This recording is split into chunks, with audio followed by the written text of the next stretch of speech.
Ya, berjaya Tasafi na urang yang pegah-pegah. Nyo Tasafi kamu politik baju dia. Jadi ka pengajian bak pendopo, ka pengajian bak bupati, kanyo kaji. Hanjir hana politik, mandum na politik. Putar target politik daripada Tasafi Aceh. Mungkin itu akan dijelaskan lebih mendalam oleh Abu. Target kita yang adalah ruh pemerintah Aceh.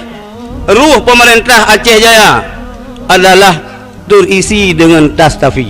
Nyawang pemerintah na tauhid, na fikih, na tasawuf. Nyo target kita nyo. Nyo hana putar harap Islam nyo hanya pegah-pegah mentang syariat Islam. Nyo target lagi kita pegat pada Ahlussunnah Jamaah. Target kita nyo politik kita nyo Ahlussunnah wal Jamaah nyo menjadi ruh pemerintah di pemerintah Aceh dan pemerintah kabupaten kota yang na Aceh. Nyo atanya tak pulang ke Pak Bupati Kibancara Tasafi nyo berjaya.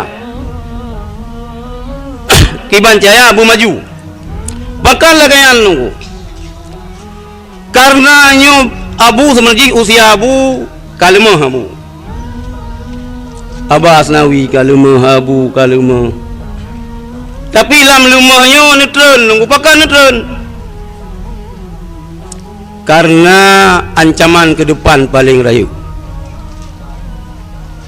Kita yang memandum harus berbekal diri. Jadidah safinah. Pubaro kapai tunggu. Fa innal bahra amiq. Karena gelombang maha dahsyat ukurnya. Hanya main-main le tunggu.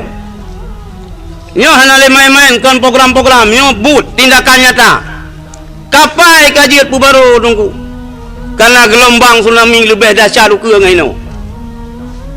Bukan gelombang tsunami akidah,